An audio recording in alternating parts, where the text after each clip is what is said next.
Gracias, doctora Rocío Flores, directora de nuestra Unidad Académica de Derecho.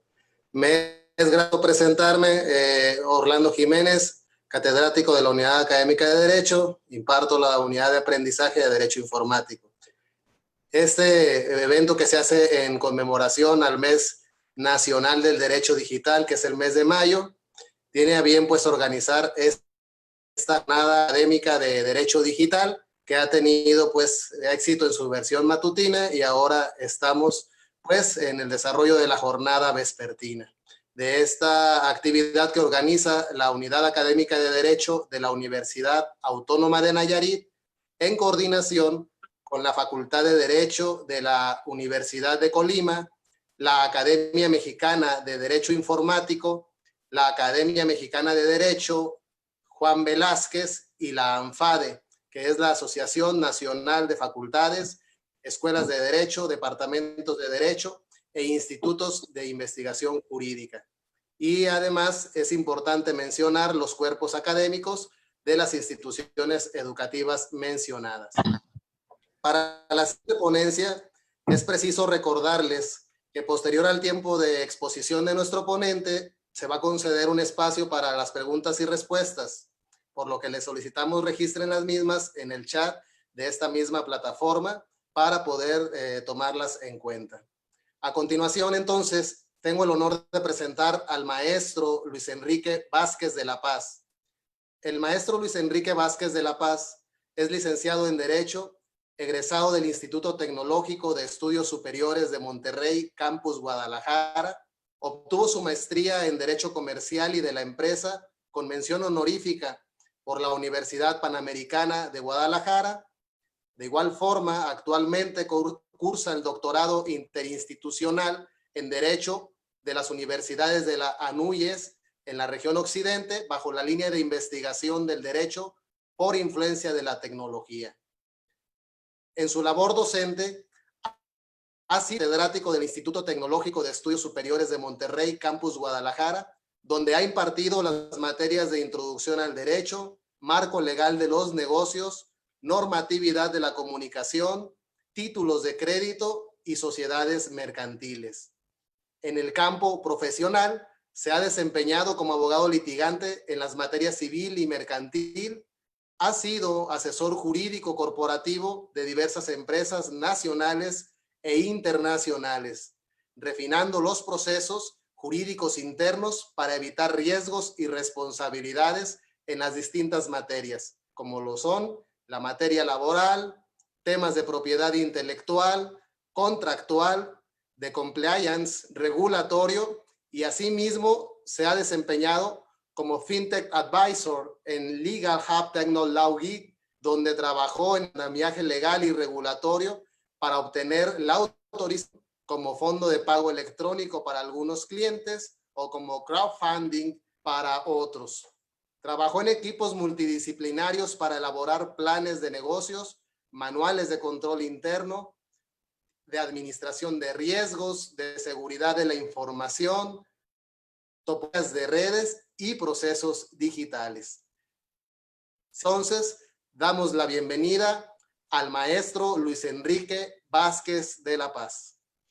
Muchísimas gracias a todos por la invitación, a las autoridades, a la doctora Rocío Victoria Flores, a mi moderador, al maestro Orlando Jiménez, quien tengo algún tiempo ya de conocer, a todos los presentes por su atención, a la Academia Mexicana de Derecho Informático y en general, bueno, también a mi universidad, a mi alma mater ahora en el doctorado de la Universidad de Colima, y a todos los organizadores, las otras dos instituciones que creo que en este momento no los tengo tan frescas, pero gracias por este espacio, por esta oportunidad de compartir estas ideas y estas nuevas desarrollos tecnológicos ahora a razón de esta festividad por el mes del derecho informático. Me trataré de ir bastante rápido para tratar de privilegiar el espacio de las dudas y las preguntas que pudieran surgir en su momento. Entonces, me permito compartir mi pantalla para llevar esa línea conductual. Entiendo que ya es visible la presentación. Paso al otro escritorio. Bien, entonces el tema, digamos, inicial o la idea por donde me gustaría conducir la plática es esta visión de los salvoconductos electrónicos que se han ido gestando en algunos países desde el inicio de la pandemia y ahora yéndose refinando conforme ha pasado el tiempo. Um, y digo, sí en la justificación de por qué existen y cómo existen, pero también en los riesgos y en las situaciones potenciales que pudieran generarse por la implementación de estos en el contexto. Obviamente, digo, la situación de la pandemia nos es común a todos. Todos hemos tenido que enfrentar las medidas específicas que se han promovido para tratar de apalear este problema tan sustancial que nos atañe a todos. El tema, pues digo, insisto, es común. La comunidad se ha visto muy afectada, en tanto que el virus tiene diferentes factores que lo hacen una cuestión bastante riesgosa, tanto la cuestión de la velocidad de los contagios, que se estima en 3-4 veces por cada infectado, así como la tasa de letalidad, que muchos países pues, han sacado cifras por ahí para tratar de evidenciar este tema, aunque también existe esta duda de si las cifras son o no son la realidad específica de la materia, pero digo, creo que todos podemos coincidir en que el tema del virus, el virus existe y el virus representa un riesgo sustancial para las personas. De ahí que esta idea de la restricción al libre tránsito que da pie a la institución de estos salvoconductos en algunas jurisdicciones, pues sea una medida bajo ciertos supuestos y ahí obviamente habría que caber la medida justificación y motivación de instruir estos estados de excepción de libre tránsito. El salvoconducto como tal, digo, aquí pongo 2, 3 definiciones de algunos doctrinistas. Bueno, Scrichi nos dice que es el permiso por autoridad pública en el despacho o el despacho de seguridad para que pueda una persona transitar de un lugar a otro sin reparo o sin peligro. Capitán también va en el mismo sentido, lo amplía un poco más y nos dice que es el permiso otorgado por una autoridad pública, sea judicial, civil, militar, marítima o consular, para ir a un lugar determinado, permanecer ahí y retirarse sin ser molestado por los agentes de esa autoridad. En términos generales, pues ambos van en el mismo sentido. Existe una autoridad pública que ofrece este documento o esta autorización a un particular en lo individual para que pueda transitar de una zona restringida. Los elementos jurídicos del mismo, pues podríamos resumirlos a estos tres. Por un lado, tenemos el acto administrativo de esta autoridad facultada, sea alguna de las que la ley contemple en su momento. En el caso de México, pues lo que hemos visto en algunos estados que han instaurado estos pues, medidas de restricción de la movilidad son las autoridades de salud o directamente el despacho del gobernador, pero pues digo, esto debería de iniciar por un decreto, por una ley, por algún acto legislativo específico que pues dé pie a la instauración de esta restricción a la movilidad. El tránsito, pues ya ahí se va a determinar, puede ser un municipio, una zona, pues, algún lugar donde se aglomeren muchas personas o incluso entrar o salir del estado en cuestión. Acá nosotros en Jalisco sí lo tuvimos en su momento, se discutió muchísimo y generó pues un gran escozor en alguna parte de la población por el sentido del autoritarismo a lo mejor con el que se estaba manejando la situación. La realidad es que otros estados después se sumaron y los ejemplos internacionales eran muchísimos para decir, ok, ante la incertidumbre y ante los datos que sí se tienen para poder tomar la decisión, la restricción a la movilidad pues, ha probado ser una de las soluciones más efectivas para tratar de no llegar a ese abatimiento de la capacidad del sector salud para atender a las personas que estén enfermas ya de gravedad. Por lo tanto, pues bueno, habría que definir esa zona y donde se limita el tránsito. Las restricciones pues pueden ir en diferentes medidas. Hay estados que dicen, oye, no puedes salir, hay prácticamente un toque de queda a partir de las 10. Si sales, pues se te va a aplicar ahí sanciones económicas importantes o te vamos a arrestar. El caso de Jalisco, en su momento, se escuchó mucho en los medios que decían, oye, si sales, te vamos a llevar a la cárcel, te vamos a arrestar por 36 horas. La realidad es que en la práctica, el cómo se implementó esta medida fue un poco diferente. Sí había esta invitación de las autoridades de seguridad pública a decir, ¿sabes qué? Vete a tu casa. Y hubo contados casos, 2, 3, 4, 5, donde la situación a lo mejor escaló un poco, en tanto que las personas se resistían a esta invitación o a este exhorto que les hacían las autoridades de regresar a su casa si es que no tenían una razón específica para estar transitando. Y mucho también era de la cuestión del cubrebocas. Se les invitaba, oye, si no traes un cubrebocas, te lo regalamos.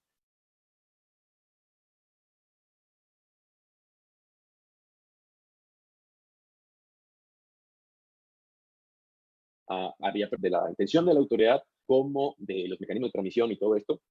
Pero bueno, digo, son esos tres elementos para destacar en el salvoconducto. La realidad es que en sí el salvoconducto, la misma Constitución lo tiene especificado, y en el derecho internacional, que es la figura a lo mejor donde se ve como con mucho más claridad esta idea del salvoconducto, pues lo tenemos perfectamente identificado y no es una cuestión extraordinaria que ataña únicamente al estado de excepción por el coronavirus. El artículo 11, que consagra precisamente la visión del libre tránsito, nos dice que toda persona tiene derecho a entrar a la República, a salir de ella, viajar en su territorio, mudar de residencia, sin necesidad de carta de seguridad, pasaporte, el salvoconducto u otros requisitos semejantes. El ejercicio de este derecho estará subordinado, y ahí es donde empieza este tema de la justificación jurídica, que nos dice, ok, sí hay un libre tránsito sin la necesidad de estas cuestiones, pero toda esta esfera de protección de los derechos humanos y de la propia Constitución está de todos modos subordinada a las facultades de la autoridad judicial en los casos de responsabilidad criminal o civil. Y nos es perfectamente común a todos el decir, oye, tú estás bajo arresto domiciliario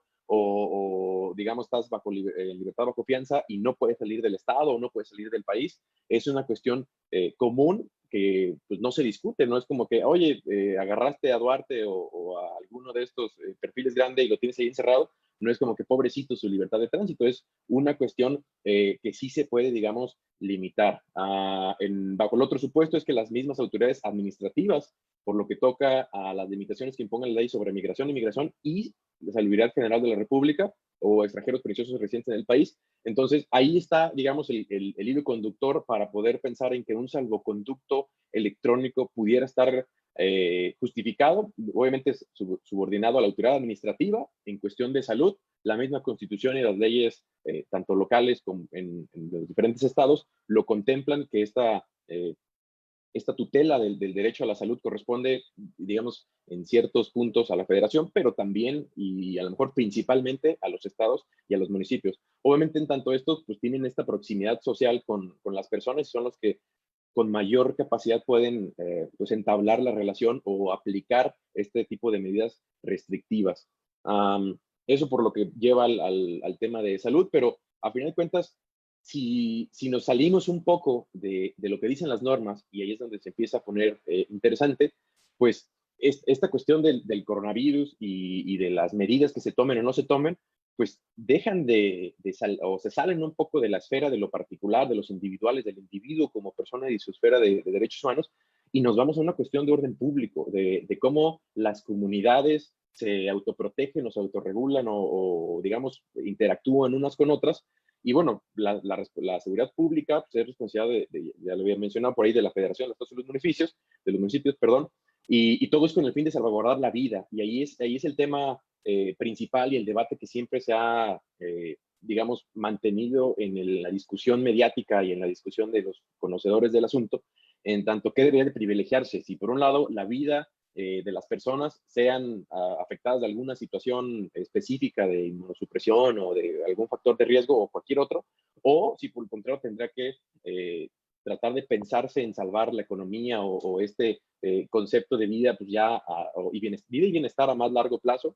Pero bueno, o sea, el fin de la seguridad pública y de todas estas medidas, pues tiene que ser ese, porque es uno de los preceptos principales del Estado de Derecho, el preservar la vida de las personas y sus libertades, ¿no? La integridad, el patrimonio de las personas y el orden público y la paz social. Entonces, obviamente digo, esto está sujeto a principios, a la objetividad, eficiencia, profesionalismo, honradez y el respeto a los derechos humanos, pero pues digo, habríamos ya que entrar en el debate de la colisión de estos derechos, ¿no? Porque digo, cuando se instauraron estas medidas en el país, muchos fueron los que luego levantaron la mano y alzaron la voz y, oye, no, es que qué acto de autoritarismo, qué violación tan grande a los derechos humanos, al libre tránsito.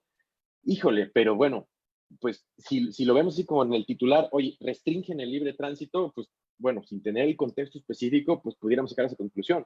Pero si vamos y repasamos la situación con todos los factores que se tienen pues en el contexto y los que dieron pie a, pues habría que partir de esos supuestos. Si nos vamos a China, ahí digo, allá es un caso también totalmente, pues, particular y extraño, en tanto que reflejan unas cifras que por el número de personas y por todas las medidas y cuestiones que tomaron y en su momento pues llamaron la atención de la comunidad internacional con esto de que construyeron el edificio en 10 días, pues ellos tienen esta visión comunitaria, ellos sí están como muy claros en cuanto a que su autonomía personal tiene una gran interrelación con la de las otras personas. Y digo, lo suelto así de manera como general, que obviamente pudiéramos estar o discutir ahí la realidad de la situación política y del Estado de Derecho de China, pero pues sí podemos partir de que en Estados Unidos y también un poco aquí en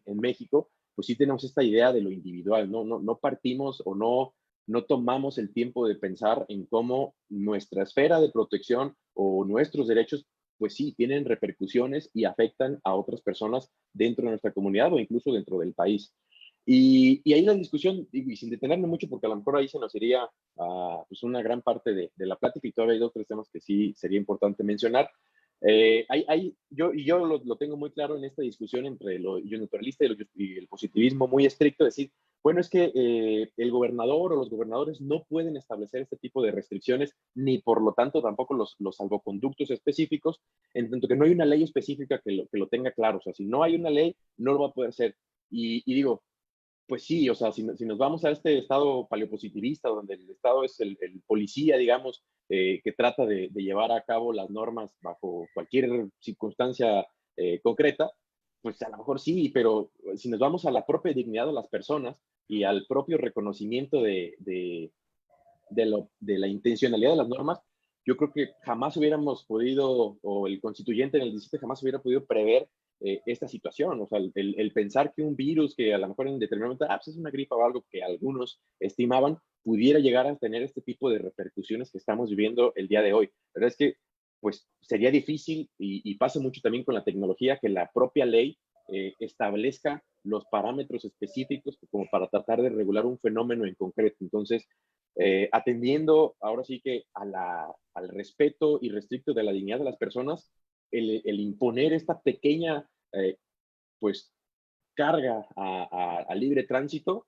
yo consideraría que no está peleado con los propios derechos humanos de las personas, porque al contrario, es tratar de, a lo mejor, con una visión de mediano o largo plazo, tratar de proteger la misma vida de ese individuo que ciertamente goza de un libre tránsito, pero ante la incertidumbre y la falta de datos específicos para tratar de tutelar la situación, pues habría que ayudarlo un poco a llegar al tema correcto, ¿no? En nuestro país, como tal, ni los estados ni la federación se han tomado la determinación de establecer como un estado de excepción.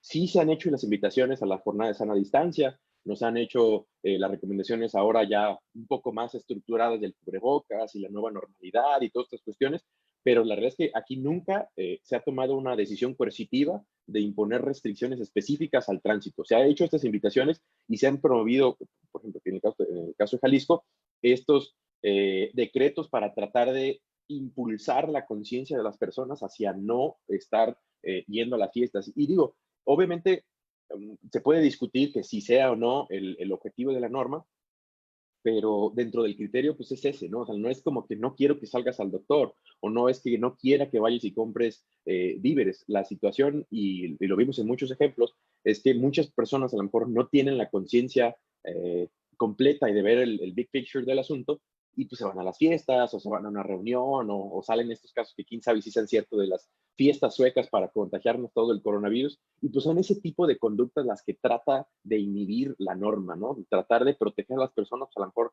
de estos individuos que no quieren respetar como tal el tema del Estado de Derecho. Y bueno, ahí nos pudiéramos ir de largo con el analizar el cómo se han instaurado estas políticas públicas, si dentro de los elementos específicos sí se ha generado por lo menos una persuasión concreta y un disclosure de los temas y de las cuestiones que llevaron a hacer una determinación o la otra, pero bueno, hay otros países que sí lo hicieron. En Chile no hubo gran pues pelea o gran oposición a sus medidas y ellos sí tienen un estado de restricción al libre tránsito mucho más férreo, tienen salvoconductos y tienen permisos específicos. Les digo, en la noche no pueden salir, en el día también está muy cuidado que no vayan, pues ahora sí que a pasearse o a cualquier cosa que no tenga que ser algo muy, muy específico y allá no hay ningún problema. Ecuador también hizo lo propio y restringió el libre tránsito y estableció los salvoconductos específicos para poder salir a las actividades que ellos consideran necesarias. Y digo, ahí hay un tema importante de discrecionalidad y que se combatió también en Estados Unidos, donde había restricciones específicas al tránsito, a las aglomeraciones, en cuanto que tendrían que ser cosas generales y tendrían que estar obviamente fundadas y motivadas. En el caso de Estados Unidos, que digo, sonó mucho, era había restricciones a lo mejor al número de tránsito en California y a las aglomeraciones de personas. Entonces, suspendieron todos estos eventos masivos de más de 50 personas, pero hicieron ciertas distinciones. Entonces decían, oye, no puedes ir al Super Bowl o al fútbol americano ni a la iglesia. Entonces ahí los de la iglesia tuvieron un gran problema porque dijeron, oye, a ver, me estás poniendo una restricción superior a la que le estás poniendo a todos los demás. Entonces ahí ya, aunque no se los concedieron la protección, digamos, de su justicia constitucional, pues sí, ahí sí habría un tema en cuanto a que si las medidas hacen este tipo de distinciones sin tener una justificación específica, pues ahí sí pudiéramos pensar en invalidar la norma o el decreto o esta visión colectiva por pues la mala técnica legislativa. En Ecuador también se hizo lo propio, se estableció el decreto donde se hacía obligatorio el no estar saliendo como tal y tener como estos controles sanitarios, pero de ahí aprovecho para conectarme ya al tema más tecnológico, donde estas naciones están usando el código QR. El código QR a lo mejor nos es muy común a nosotros que ya estamos en estas generaciones pues plenamente tecnologizadas y lo hemos usado para muchísimo. Incluso el nuevo sistema de transferencia de valor que impuso el Banco de México en conjunto con los bancos, del CODI, usa precisamente la tecnología QR, en tanto que es muy sencilla, es muy fácil de implementar.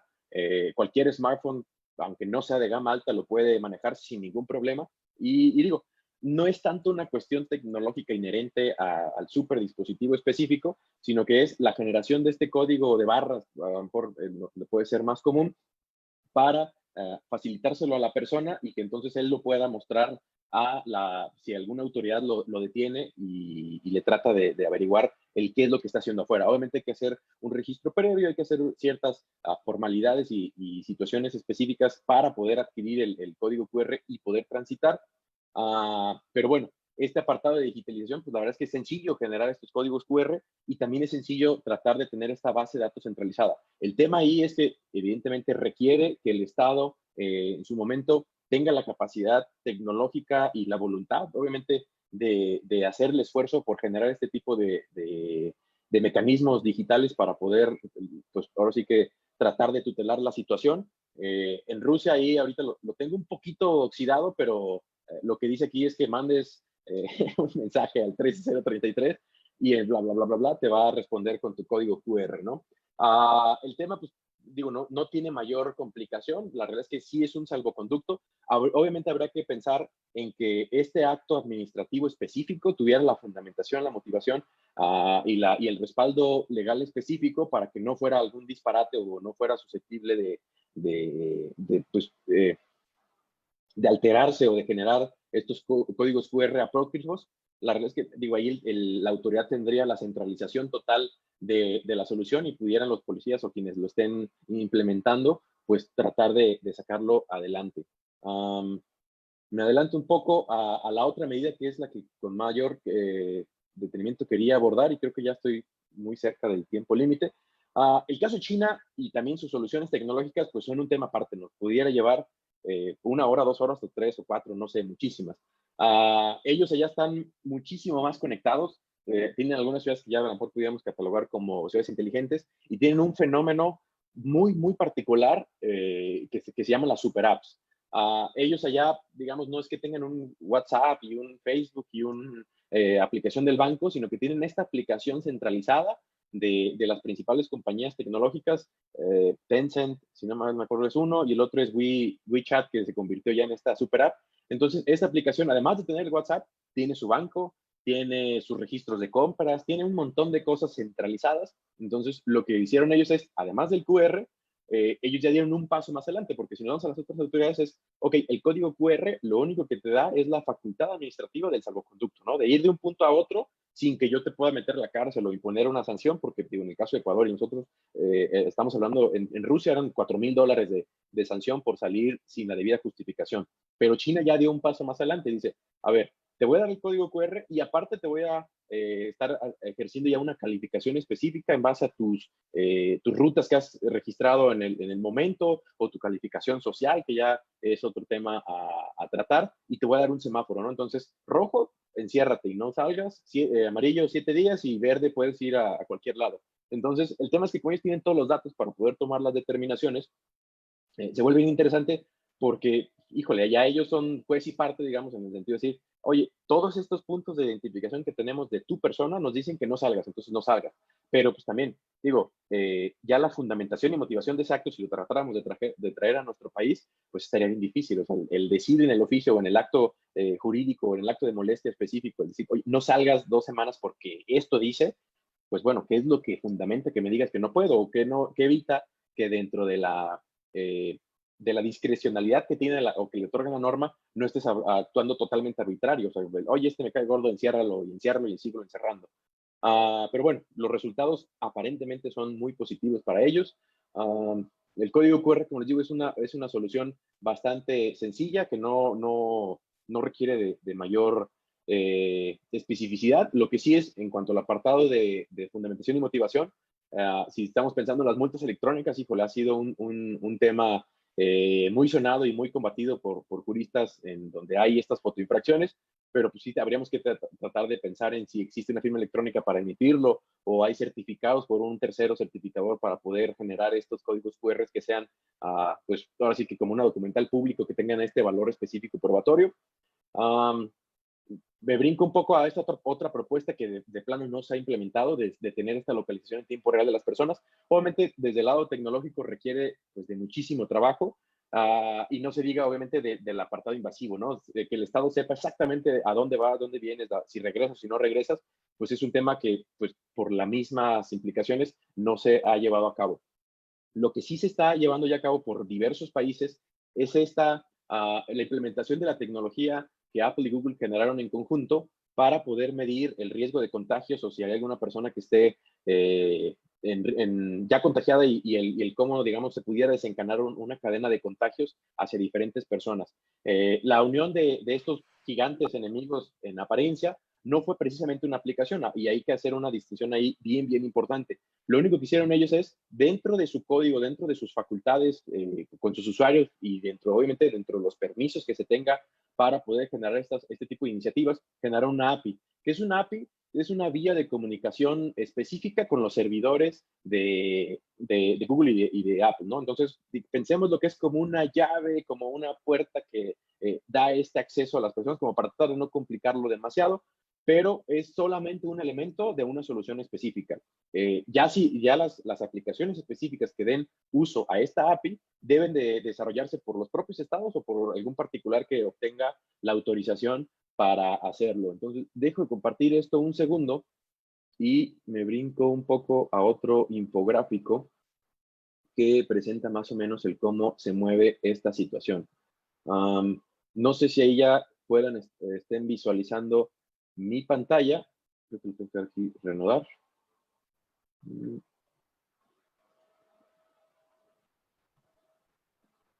Creo que no, todavía no. Atención. Bueno, espero que ahí se esté compartiendo, pero ahí está, creo que sí ya se está viendo. ¿Cómo funciona esta situación? Los dos teléfonos, obviamente puede ser un iPhone y un teléfono con sistema operativo Android, tratan de establecer o continuamente están tratando de establecer vínculos con otros teléfonos, vía Bluetooth principalmente, aunque pudiera a lo mejor, si el desarrollador lo genera, hacer una conexión vía Wi-Fi, pero por inicio es por Bluetooth. Entonces, estos teléfonos lo que tienen es una llave privada, hasheada o anónima, que se conecta con los otros teléfonos. Y el problema ahí es que para poder ser efectivo empieza a generar una base de datos de esas llaves, dónde han estado y con quiénes se han cruzado. Entonces, el tema es que si en determinado momento, y lo vemos aquí en el tema rojo, si alguna persona se infecta con el COVID, y ahí hay otro tema jurídico bien interesante, es la misma persona la que tiene que darse de alta o en la aplicación o en el sistema de que me enfermé. No hay una interrelación con una base de datos pública que nos pueda dar certeza de si se enfermó o no se enfermó. Y bueno, ahí si te enfermas o no te enfermas también es un tema bien, bien complicado porque no tenemos pruebas, las pruebas no son efectivas, no se aplican las pruebas. Entonces, la solución tecnológica está sujeta a estas relaciones o estas situaciones sociojurídicas específicas bueno, pero tomemos que hay una buena fe de la persona que se da de alta y que da la notificación de que está infectada, y ahí es donde se pone un poco peliagudo el asunto. Ya tú estás en el log centralizado de la compañía que promovió la aplicación o del estado que hizo la aplicación, te informas a toda la comunidad que estás enfermo. Entonces, lo que hace la aplicación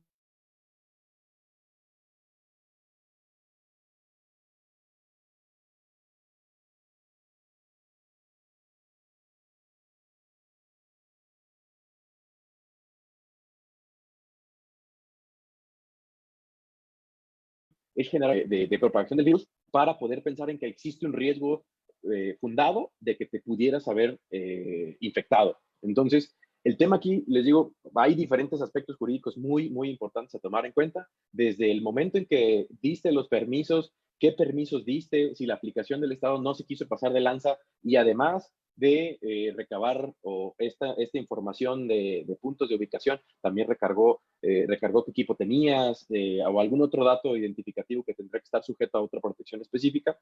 Pero el tema más delicado es esto. Si votan las aplicaciones instrumentadas por los estados a un modelo centralizado, que es el que está del lado izquierdo de mi pantalla, ¿qué es lo que sucede? Esta base de datos centralizada, pues, obviamente la tiene el estado.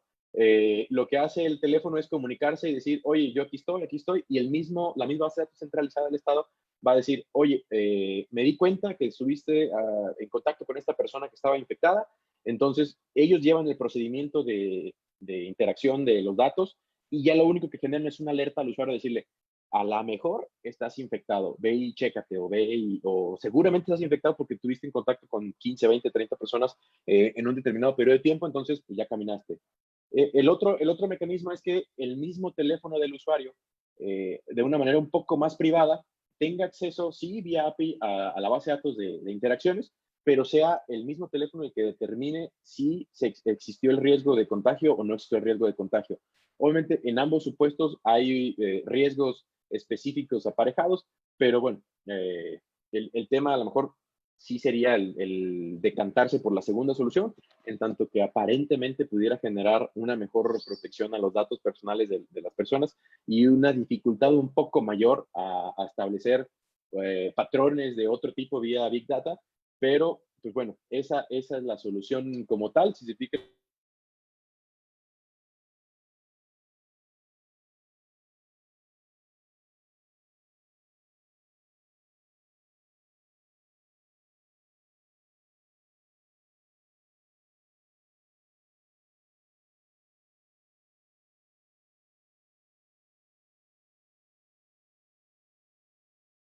aquí específicas como enciérrate y cuánto tiempo te vas a encerrar, o si no puedes circular por ciertos lados, todos esos actos basados únicamente en el algoritmo, pues si hablamos de fundamentación y motivación, tendrías que saber tú el por dónde te contactaste y con quién te contactaste para poder pensar en que te digan que estás enfermo, porque si no, caeríamos en el supuesto de si existe esta total indeterminación de los datos, pues es como, todos están enfermos y todos enciérrense.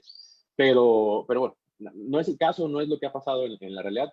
Pudiéramos pensarlo a futuro, porque evidentemente vivimos un periodo de encierro inicial donde, pues, obviamente hicimos un cierto prueba y error de cómo están funcionando las cosas. Nos encerramos ahora sí que a ciegas, y luego hemos ido desarrollando todo a ciegas, pero pues, las pruebas y los científicos y los datos que han estado investigando al respecto nos dicen que muy probablemente esta situación del encierro vaya a ser intermitente durante un periodo de tiempo interesante.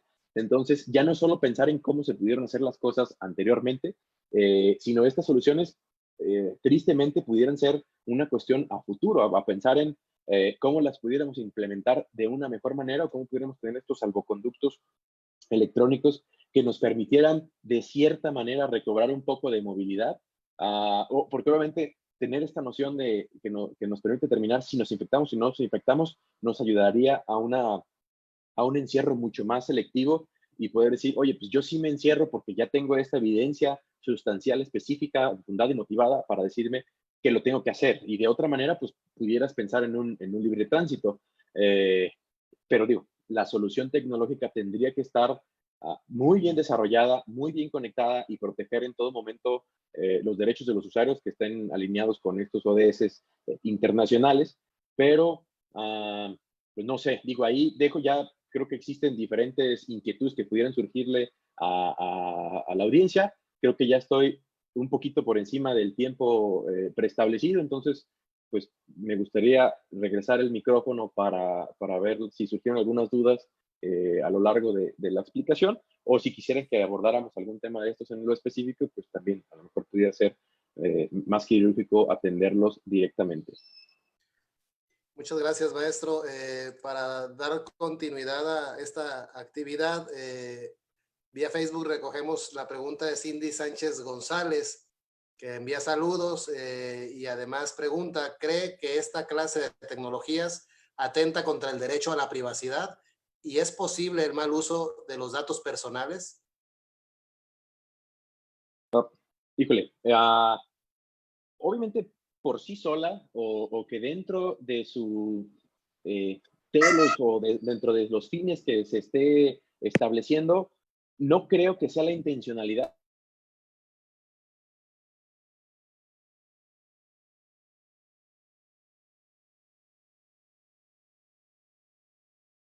el vulnerar los datos presente, porque, pues, número uno, requerirías de una aplicación que esté muy bien hecha, muy bien fundamentada y estructurada y que tenga los protocolos de seguridad específicos, tanto virtuales como físicos, para poder proteger la base de datos, porque, digo, el tener un mapeo del trace de dónde han ido las personas y, digo, todas las personas que estén registradas en la aplicación, no se diga si es que, por sí misma dice, o te registras, si es que quieres salir en algún momento de tu casa. Entonces, ante ese acto coercitivo de la autoridad, pues la cantidad de datos que se pudieran generar, pues es impresionante. El tema con los hackers y con las vulneraciones a los filtros de seguridad que se pueden generar, digo, partimos del supuesto que en teoría cualquier recopilación tendría que ser anónima, pero la ingeniería de datos permite, pues obviamente, si te haces de la información, generar conclusiones muy acertadas. Entonces, si tienes una ruta igual que siempre termina en el mismo punto, pues ya pudieras pensar que ese dato, pues, aunque lo tengas anónimo, pues que es una persona que a lo mejor si se fue al banco, si se fue al club, si se fue a lugares como de alto poder adquisitivo, pues pudieras pensar en tener conclusiones, aunque sea anónimo, de que esa persona tiene como cierta capacidad económica. Entonces, los datos per se, pues sí pudieran ser mal empleados. Lo vimos en el hackeo de Pemex, que les secuestraron las computadoras y les exigían un ransom espectacular. Obviamente las medidas de protección van avanzando, pero sí, o sea, sí puede existir el riesgo de que se usen mal los datos personales. Habría que ver qué datos recaba la aplicación. Si es únicamente el tema geográfico y de si te infectaste o no te infectaste, pues la base de datos estaría, pues, o partiría de esos riesgos específicos de esos datos. Mientras la aplicación esté bien hecha, pues yo estaría inclinado a pensar que no, y como les decía desde un principio, pues la idea es que desde un principio no atente contra esos supuestos o porque proteja de esos supuestos. Espero responder la pregunta. Muchas gracias, estimado maestro. De igual forma, pongo en la mesa si este tipo de tecnologías es factible en cuanto a su implementación en una república federal, en cuanto a que los estados de la república pues son libres y soberanos, y recientemente hemos visto alguna resistencia de los gobernadores en la implementación de medidas que dicta el gobierno federal. Sí, es correcto. El tema de competencias pues es muy delicado.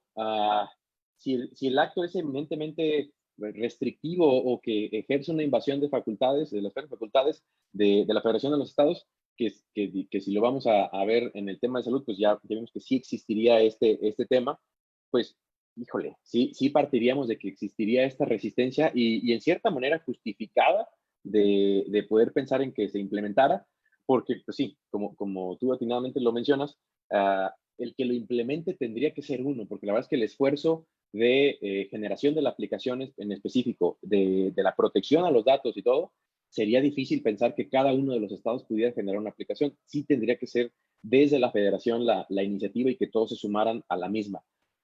Si existiera transparencia en cuanto a cómo se desarrolle y las características específicas de la aplicación, pues obviamente digo, estamos especulando de si sí lo hagan o no lo hagan, pero pues materialmente tenemos este cierto tipo de interacciones y nos vamos, por ejemplo, al tema de la firma electrónica avanzada del SAT, que en ciertas ocasiones se puede utilizar dentro de la competencia de los estados para otro tipo de cosas. Entonces, híjole, obviamente se vuelve yo creo que un tema político más que de factibilidad, porque si nos vamos a la factibilidad jurídica, pues nada costaría que en un esfuerzo conjunto se generara el trasfondo legislativo específico para darle sustento a la aplicación. Y ahí partiríamos de lo correcto, ¿no? O sea, de que existe el sustento jurídico específico.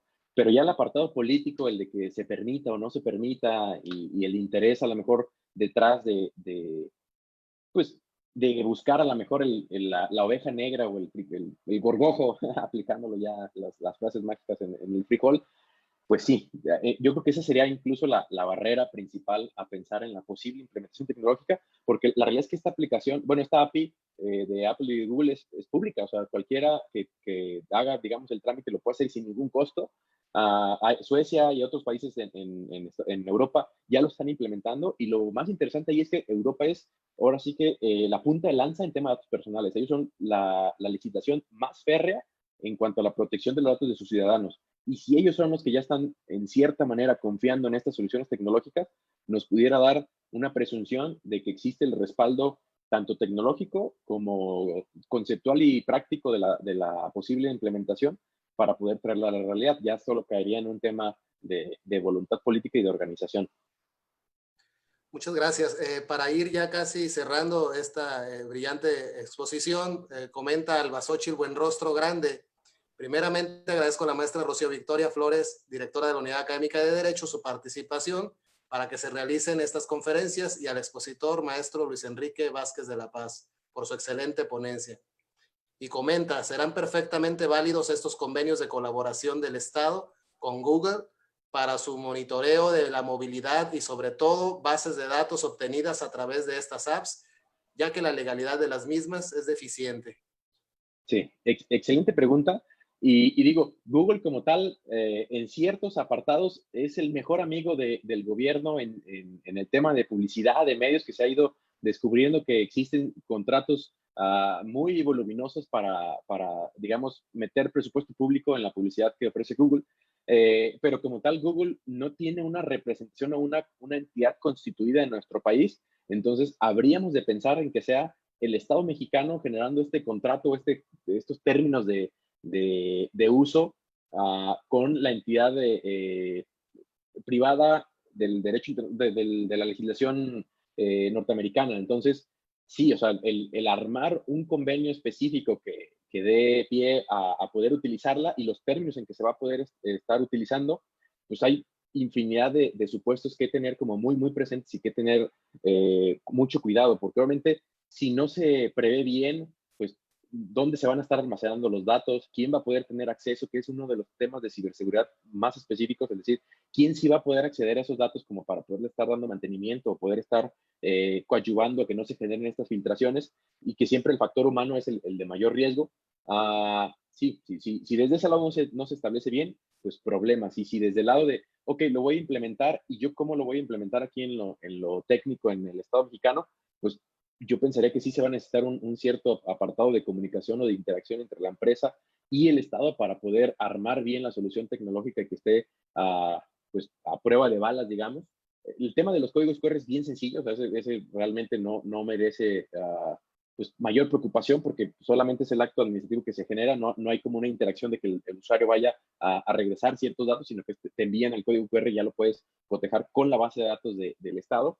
Pero en esta situación con Google sí sería un tema a tener muy presente. La validez específica del contrato, tampoco no creo que sea un tema que pudiera generar mayor problema, porque a final de cuentas todos nos suscribimos a los términos y condiciones de la aplicación y nos sometemos a lo que nos digan. Te la voy a dar así, así, así, el acceso.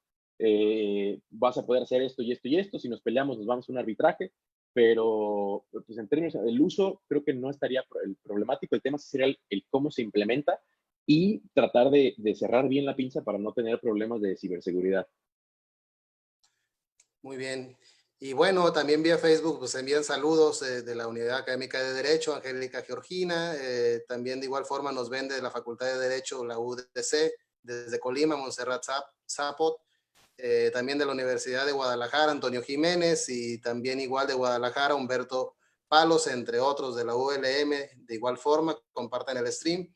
Y pues con esto, pues estamos dando por concluida esta excelente participación del maestro Enrique Vázquez de La Paz, y asimismo comentarle que recibirá su debida constancia como ponente de manera electrónica, y agradecerle a todo este auditorio la atención prestada a esta sesión.